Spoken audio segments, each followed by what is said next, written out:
Il y a quelques instants à peine, la famille d'Eustace Conway a enfin rompu son long silence délibéré, révélant la vérité sur ce qui s'est réellement passé au plus profond de la nature sauvage qu'il appelait autrefois son foyer. Pendant des années, les admirateurs de la culture des hommes de la montagne ont vénéré Eustace pour sa robustesse, son dévouement inébranlable à la nature et ce que beaucoup décrivaient comme un lien quasi mystique avec les Blue Ridge Mountains.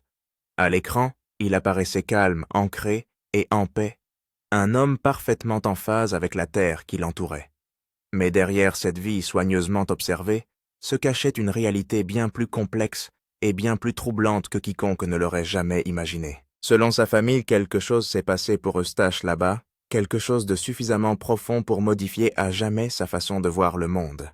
Ils disent que ce n'était plus simplement un homme vivant de la terre. Avec le temps, la terre elle-même a semblé commencer à vivre à travers lui. Ce que la famille Conway a maintenant admis publiquement peut enfin expliquer pourquoi Eustace s'est progressivement retiré des projecteurs, pourquoi son comportement est devenu de plus en plus énigmatique et pourquoi la montagne qu'il chérissait si profondément n'a plus jamais été la même depuis lors. Eustace Conway n'était pas un homme comme les autres vivants dans les bois. Il est devenu un symbole vivant de la liberté dans sa forme la plus brute. À l'âge de 17 ans seulement, il est entré dans les Blue Ridge Mountains et a commencé à se construire une vie en utilisant uniquement ses mains, son instinct et un sens inébranlable de l'objectif. Il a fondé la Turtle Island Preserve comme un lieu où les gens pourraient réapprendre des compétences oubliées, couper du bois tanneur des pots, endurer le froid et vivre sans le bruit constant de la société moderne. Pour le public, il était intrépide résistant et presque intouchable, un homme qui pouvait résister aux tempêtes et prospérer là où d'autres échoueraient. Mais pour sa famille, il y avait toujours quelque chose de plus profond à l'œuvre, quelque chose de spirituel, quelque chose qui défiait toute explication simple. Son frère a dit un jour qu'Eustache ne vivait pas dans les bois, mais que les bois vivaient en lui. Au fil des ans, cependant, cette connexion a commencé à changer. Ce qui l'ancrait autrefois a lentement commencé à le consumer. Ses lettres à la maison sont devenues plus courtes, ses visites plus rares. Sa voix autrefois confiante et animée est devenue silencieuse et distante, comme si la montagne elle-même lui prenait quelque chose morceau par morceau. Les visiteurs de l'île de la Tortue ont commencé à remarquer le même changement. Eustache tombait dans de longs silences, fixant la forêt pendant des minutes immobiles, comme s'il écoutait quelque chose que personne d'autre ne pouvait entendre. Même ses amis proches ont dit qu'il avait commencé à se référer à la terre comme elle, décrivant la forêt comme vivante, respirant, observant et se souvenant. Alors que sa célébrité augmentait, son lien avec le monde extérieur s'affaiblissait. Les caméras capturaient ses réalisations, mais jamais le tribut qu'elles exigeaient. Il était pris entre deux mondes, l'un moderne et exigeant de l'attention, l'autre ancien et exigeant de la révérence. Finalement, cet équilibre a commencé à s'effondrer. Ces dernières années, des histoires inquiétantes ont commencé à circuler autour de l'île de la Tortue. Les invités ont parlé de nuits remplies de sons étranges, de vibrations de bourdonnements basses, de coups lointains et de voix faibles qui semblaient s'élever des arbres eux-mêmes. Eustache a souvent été vu marchant seul à minuit, portant une lanterne et un petit journal en cuir chuchotant sur les vieux esprits de la montagne. Ses proches ont remarqué qu'il a commencé à laisser de petites offrandes de nourriture et d'objets personnels au pied d'un chêne massif, au fond des bois, affirmant que cela aidait à maintenir le calme dans la terre. Alors que les étrangers considèrent ses actions comme une superstition inoffensive, sa famille s'inquiète de plus en plus. Son neveu se souvient d'avoir trouvé Eustache pieds nus dans un ruisseau glacé, murmurant des mots dans une langue que personne ne reconnaît. Lorsqu'on lui demande ce qu'il fait, Eustache répond simplement qu'il écoute. Pour lui, la forêt n'est jamais silencieuse, elle parle. Au fil du temps, ses journaux deviennent plus sombres et plus inquiétants. Il parle d'ombres qui respirent Dieu, qui s'ouvrent quand là où il n'y en a pas d'animaux, qui se comportent différemment lorsque le vent tourne, et de la montagne qu'il observe en retour. Même l'équipe de production de Mountain Men a remarqué le changement. Eustache s'est mis à protéger farouchement certaines zones, refusant que des caméras s'en approchent, qualifiant ces lieux de sacrés. Ses proches disent que c'est à ce moment-là que la transformation est devenue indéniable. La nature sauvage n'était plus seulement sa maison. Elle était devenue quelque chose d'autre, quelque chose de vivant, quelque chose d'exigeant. La vérité se rapproche lorsque Daniel, le neveu d'Eustache, rend une visite imprévue après avoir entendu des rumeurs selon lesquelles la santé de son oncle était chancelante. Il s'attendait à trouver Eustache en train de réparer des clôtures ou de s'occuper de ses animaux. Au lieu de cela, il découvre quelque chose de caché loin du camp principal, au-delà de la fin de tous les sentiers connus. Là, cachée sous d'épaisses vignes et de lourdes broussailles, se trouve une petite cabane que personne dans la famille n'a jamais vue. Sa porte est renforcée avec du vieux bois et solidement attachée avec de la corde. Lorsque Daniel l'ouvrit enfin, l'odeur du cèdre et de la poussière emplit l'air. À l'intérieur des journaux étaient empilés du sol au plafond, chacun rempli de l'écriture incomparable d'Eustache. Il documentait les modèles météorologiques, les mouvements d'animaux, les rencontres étranges et quelque chose de bien plus troublant. Eustache parlait d'êtres qu'il appelait les veilleurs des présences anciennes qui parcouraient les bois la nuit invisible, gardant les secrets de la montagne. Il y avait des croquis de symboles gravés dans les arbres, des diagrammes d'empreintes de pas inconnus, et une phrase soulignée 3 fois « Ils viennent quand le feu s'éteint ». Daniel a montré les journaux à la sœur d'Eustache qui a immédiatement confirmé qu'ils étaient authentiques. Au début, la famille a essayé de rationaliser en disant qu'il s'agissait du produit de l'isolement et de l'épuisement après des décennies passées seuls dans la nature. Mais une entrée a tout changé. Elle était datée d'1 semaine seulement avant qu'Eustache ne disparaisse sans prévenir pendant 3 jours. L'écriture s'est arrêtée brusquement, au milieu d'une phrase. Les pages restantes étaient pâtes maculées de saleté et marquées de ce qui semblait être des empreintes digitales de boue séchée. Lorsque Eustache revint enfin, il était pâle, secoué, et ne voulait pas expliquer où il était allé. Il ne parla qu'1 seule fois, disant tranquillement « Je suis allé trop loin cette fois-ci », avant de se retirer dans le silence. Cette disparition devint l'un des moments les plus terrifiants que sa famille ait jamais enduré. Pendant 3 jours entiers, l'île de la Tortue resta anormalement calme. L'équipage des Mountain Men essaya de le joindre par radio, mais il n'y eut aucune réponse. Ses chevaux étaient toujours dans leur enclos, ses outils intacts, son fusil accroché à la porte. C'était comme s'il était simplement entré dans les bois et avait disparu. Les équipes de recherche ont passé au peigne. Fin chaque centimètre de la propriété, mais il n'y avait pas d'empreinte de pas, pas de branches tassées, pas de traces, rien. Les habitants se joignirent à eux, mais même avec des chiens, aucune odeur ne put être trouvée. Puis au matin du 4e jour, Eustache apparut au bord de la réserve pieds nus couverts d'égratignures et tremblant de façon incontrôlée. Il ne reconnut tout d'abord personne, ses vêtements étaient humides, ses yeux lointains, et il répétait sans cesse une phrase. La forêt m'a pris. Lorsque son neveu a essayé de le ramener à l'intérieur, Eustache a refusé disant que la cabane n'était plus sûre. Il a dormi dehors pendant des semaines, mangeant à peine, se réveillant la nuit en hurlant à propos de la montagne qui appelait son nom. Lorsqu'il a finalement recommencé à parler, ses mots n'avaient guère de sens. Il parlait d'un tunnel de lumière entre les arbres de chuchotement venant du sol et de quelque chose d'ancien sous le sol qu'il observait. Sa famille, désespérée, a fouillé la zone où il avait été vu pour la dernière fois et a trouvé des traces de griffes sur la porte intérieure de sa cabane, comme si quelqu'un ou quelque chose avait essayé de sortir. Quand Eustache a vu les marques, il a dit calmement « Ce n'était pas pour me faire du mal, c'était pour m'avertir ». Ces mots allaient hanter la famille pour toujours, car à partir de ce moment-là, Eustace Conway n'a plus jamais été tout à fait le même homme. Après l'incident, la famille Conway a compris qu'elle ne pouvait plus ignorer ce qui se passait.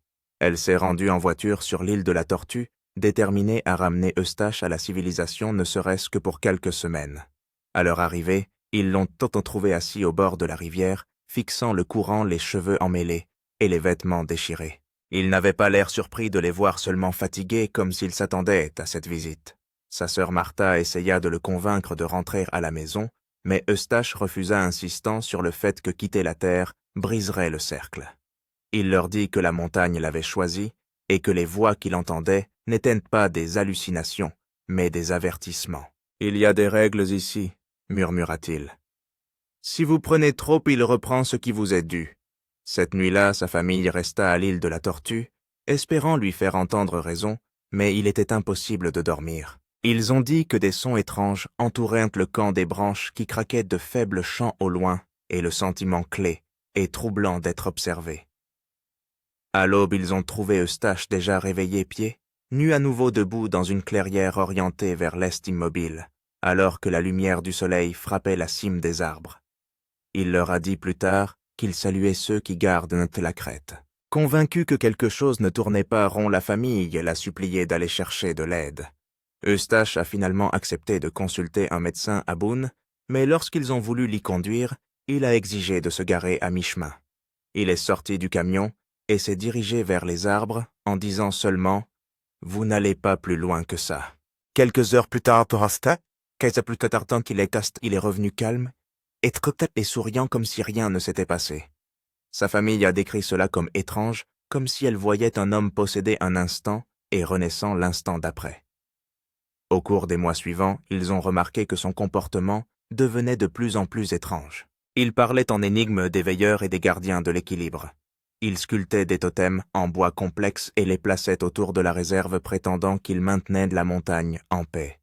Au début, ses proches ont cru qu'il sombrait dans la folie, mais après qu'une violente tempête ait frappé l'île de la Tortue, une nuit quelque chose d'inexplicable s'est produit.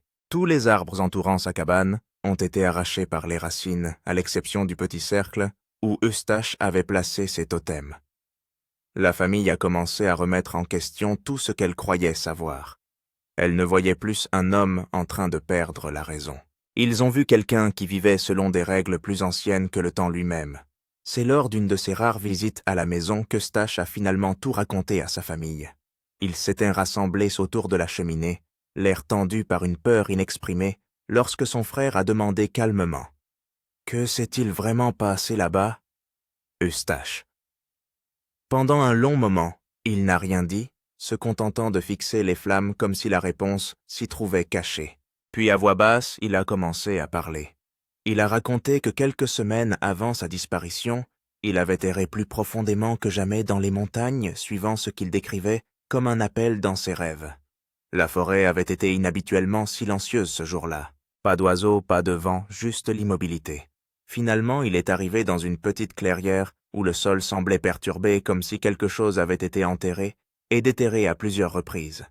Il s'était senti attiré à creuser non pas par curiosité mais par contrainte. Sous le sol, il a trouvé ce qu'il croyait être les vestiges d'un ancien site funéraire. Des os, des outils et des pierres gravées avec des symboles en spirale qu'il ne pouvait pas reconnaître.